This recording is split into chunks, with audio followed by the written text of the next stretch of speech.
اور دوسرا مسلمانوں کے لیے فلسطین۔ اگر آپ ایئر 1947 کے UN پارٹیشن پلان کو اس میپ میں دیکھیں تو 45% لینڈ مسلمانوں کو جبکہ 55% لینڈ یہودیوں کو دینے کا فیصلہ کیا، اور باقی رہ جانے والا 5% لینڈ ان دونوں کے حصے میں آیا، کیونکہ یہ وہ حصہ ہے جہاں مسلم اور جوز دونوں کی ہولی پلیسز موجود ہیں۔ لیکن یہاں مسلمانوں کی تعداد یہودیوں سے ڈبل ہونے کے باوجود بھی یہودیوں کو یونائٹڈ نیشن نے 55% لینڈ دینے کا فیصلہ کیا۔ اگر آپ ایئر 1947 کے UN پارٹیشن پلان سے پہلے کا میپ دیکھیں تو یہ وائٹ پارٹ وہ ہے جہاں یہودی آباد تھے، لیکن اس پارٹیشن پلان کے تحت یہودیوں کو وہ ایریے بھی ملے جہاں ایک بھی یہودی آباد نہیں تھا۔ یونائٹڈ نیشن نے یہ ون سائڈ فیصلہ کیوں کیا، اس کا آج تک خود یونائٹڈ نیشن نے بھی کوئی جواب نہیں دیا، لیکن فلسطین کے مسلمانوں نے یونائٹڈ نیشن کا فیصلہ یہ کہہ کر انکار کر دیا کہ یہ لینڈ تو ہے ہی مسلمانوں کا، تو اس کے دو حصے کیوں کیے جا رہے ہیں۔ ایئر 1948 میں یونائٹڈ نیشن نے اس فیصلے پر ووٹنگ بھی کرائی، جسے 72 ووٹ ملے۔ اس کے بعد یہودیوں نے یونائٹڈ نیشن کے اس فیصلے کو قبول کیا اور 14 مئی 1948 کو اپنے ایک الگ ملک کے طور پر آزادی کا اعلان کر کے اس کا نام اسرائیل رکھا، لیکن پڑوسی عرب ممالک نے زمین پر اس قبضے کو قبول ہی نہیں کیا، اور اسرائیل کی اس ریاستی آزادی کے اعلان کے اگلے ہی دن پہلی عرب اسرائیل جنگ کا آغاز ہوا، جس میں ایجپٹ، سیریا، عراق، جارڈن اور لبنان نے اسرائیل پر حملہ کر دیا، جبکہ دوسری سائڈ سے اسرائیل کی سپورٹ میں UK، USA، انگلینڈ اور فرانس جیسے ممالک شامل تھے۔ یہ جنگ پورے 1 سال تک چلتی ہے، اور جو اسرائیل ابھی چند دن پہلے ہی آزاد ہوا تھا وہ اپنے مضبوط اتحادیوں کی وجہ سے یہ جنگ جیت جاتا ہے، اور یونائٹڈ نیشن کے پارٹیشن پلان کے تحت 45% لینڈ جو مسلمانوں کو ملا تھا اب اس میں سے بھی کچھ علاقوں پر قبضہ کر لیتا ہے، اور باقی رہ جانے والے لینڈ پر ایک سائڈ سے جارڈن ویسٹ بینک پر آ جاتا ہے اور دوسری سائڈ سے ایجپٹ غزہ پر۔ اس طرح اسرائیل کے حصے کا 55% لینڈ بڑھ کر 78% تک پہنچ گیا۔ اس کے بعد ایئر 1967 میں سیکنڈ عرب اسرائیل وار شروع ہوتی ہے، جو کہ پورے 6 دن تک چلتی رہی، جس میں اسرائیل نے ایجپٹ، جارڈن اور سیریا کو ایک بار پھر سے بری طرح سے شکست دی، اور اس جنگ کے اینڈ تک اسرائیل پورے فلسطین کو اپنے انڈر میں لے چکا تھا، اور اس کے علاوہ اسرائیل ایجپٹ میں اس قدر اندر تک گھس چکا تھا کہ پورا پیننسولا کا ایریا بھی اپنے انڈر میں لے لیتا ہے۔ اب فلسطینیوں کے پاس اپنا کوئی الگ ملک نہیں بچا تھا جہاں وہ آزادی کے ساتھ رہ سکیں، اسی لیے انہوں نے ایک آرگنائزیشن بنائی جسے PLO کا نام دیا، یعنی پیلسٹائن لبریشن آرگنائزیشن۔ اس آرگنائزیشن کا بنیادی مقصد اسرائیل سے اپنا چھینا ہوا لینڈ واپس لینا تھا، جس کے لیے انہوں نے ہتھیار بھی اٹھائے۔ اسی چیز کو دیکھتے ہوئے امریکہ اور اسرائیل نے اس آرگنائزیشن کو ایک ٹیررسٹ آرگنائزیشن ڈکلیئر کر دیا، لیکن وہیں کئی ممالک ایسے بھی تھے جو اسے ایک ریولیوشنری آرگنائزیشن ہی سمجھتے تھے، جو کہ اپنے ملک کی آزادی کی جنگ لڑ رہی تھی۔ لیکن پھر ایئر 1974 میں PLO کو یونائٹڈ نیشن میں آفیشلی ریکگنائز کر لیا جاتا ہے۔ اس کے بعد ایئر 1978 میں اسرائیل اور ایجپٹ کے درمیان بھی معاملات حل ہو جاتے ہیں، اور ایجپٹ وہ پہلا ملک بنتا ہے جو اسرائیل کو آفیشلی قبول کر لیتا ہے، جس کے بدلے اسرائیل ایجپٹ سے چھینا ہوا پورا پیننسولا کا ایریا واپس کر دیتا ہے۔ اسی دوران یہودی ویسٹ بینک کے ایریا میں بھی جا کر آباد ہونے لگے، کیونکہ اس وقت ویسٹ بینک اور غزہ یہ دونوں ایریا پر اسرائیل ہی کا قبضہ تھا۔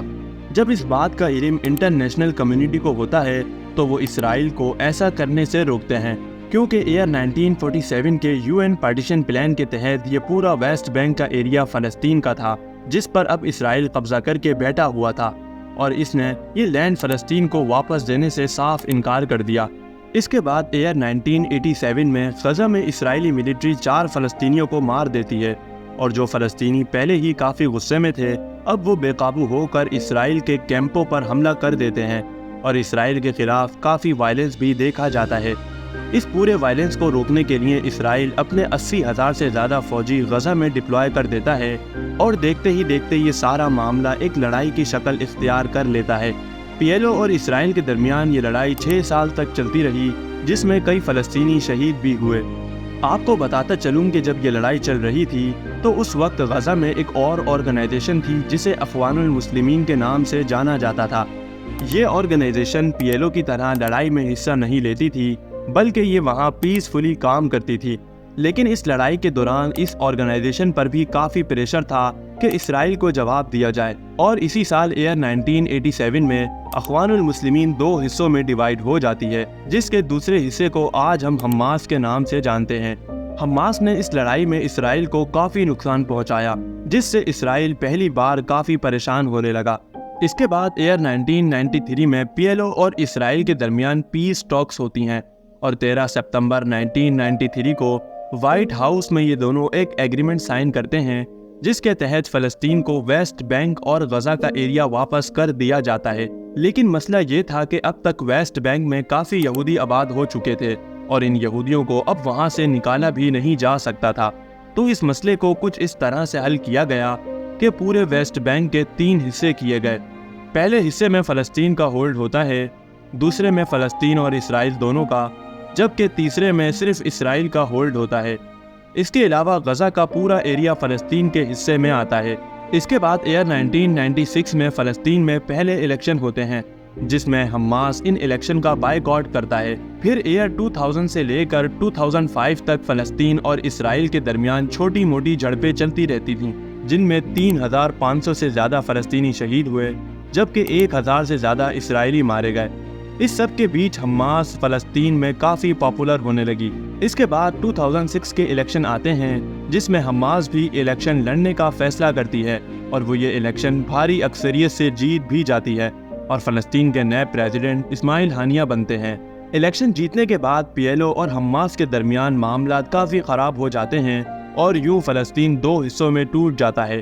ویسٹ بینک PLO کے حصے میں آتا ہے، جبکہ غزہ میں حماس کا ہولڈ ہو جاتا ہے۔ اس کے بعد 2008 سے لے کر 2022 تک ہر تھوڑے ٹائم بعد اسرائیل اور حماس کے درمیان لڑائی ہوتی رہتی ہے، اور جو آپ ہر تھوڑے ٹائم بعد اسرائیل اور حماس کے درمیان لڑائی کا سنتے ہیں، وہ یہیں غزہ کی پٹی سے ہوتی ہے، جبکہ ویسٹ بینک سے صرف پروٹیسٹ ہی دیکھنے کو ملتا ہے۔ اس کے علاوہ کئی ممالک ایسے بھی ہیں جو حماس کو ایک ٹیررسٹ آرگنائزیشن سمجھتے ہیں، جن میں کینیڈا، یورپ، اسرائیل، جاپان، آسٹریلیا، امریکہ اور یونائٹڈ کنگڈم جیسے ممالک شامل ہیں، جبکہ کئی ممالک ایسے بھی ہیں جو حماس کو ایک ریولیوشنری آرگنائزیشن سمجھتے ہیں، جن کا ماننا ہے کہ یہ آرگنائزیشن اپنی آزادی کی جنگ لڑ رہی ہے،